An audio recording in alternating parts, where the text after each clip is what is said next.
I am Ferdinand Marcos, and I am the President of the Republic of the Philippines. I stand today on behalf of 110 million Filipinos. Hello people and hello universe, it's me again. Shoutout sa inyo mga kababayan, it's me again. Naks naman paulit-ulit ba? And shoutout sa mga Marcos loyalists and supporters. Hello, kumusta po kayo? Ayan. But anyway, meron tayong upload video updates. Nako, di ba? Matindi ang issue dito sa Western Philippine Sea mga kababayan. Sabi ni Attorney Roque, tayo nagpo-provoke, mas kinampihan ng China, ano? So alam po natin dito si Sara Duterte, talagang ano siya guys, no? Talagang wala siyang kumbaga kibo, tahimik lagi. Hindi ko alam kung ano bang nangyayari dito kay Bibi Sara, samantalang isa sa pinaka higher politician sa Indalan, ika nga sa pinakamataas na opisyal ng gobyerno, supposed to be may pakialam. We have an obligation mga kababayan to defend our country. Hindi naman tayo maggigera, pero kailangan din natin yung opinion natin. Ano ba ang magiging statement mo tungkol dito?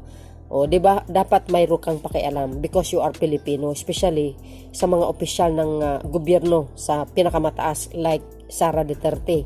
And mga congressman, siyempre mga senador, mayroong pakialam, no? Actually kinukundina nila yung nangyayari sa Western Philippine Sea actually, no? Itong nakaraan alam po natin 3 sundalo ang nasugatan at nasira yung resupply boat, no?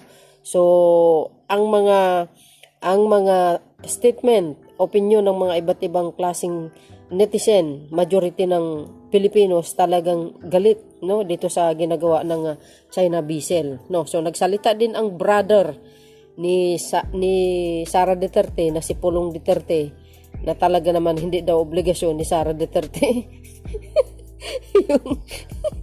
yung issue sa Western Philippine Sea, alam nyo naman po yun. Pero ang pinaka-highlight dito, itong sagot ni Sara Duterte. Ito 9 hours ago. Ano ito?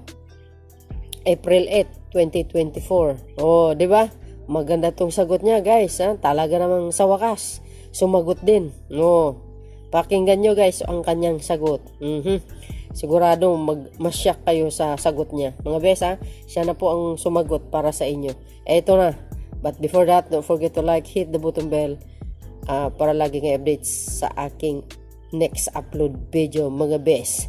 Sa tingin nyo, mga kababayan, pag siya ang naging presidente, anong mangyayari sa Pilipinas dahil po dito sa sagot niya, okay? So, halata ba si Sara Duterte? Maka-Pilipino ba o maka-China? Eto na. Bye and bagus. Pag-inggit, pikit. Oh, God bless Philippines. Eto na, guys. Ma'am, some are criticizing you for not giving a statement on the West Philippine Sea issue. And naglabas po ng statement yung brother niyo po, but not you. So what can you say or respond to the critics? Yes,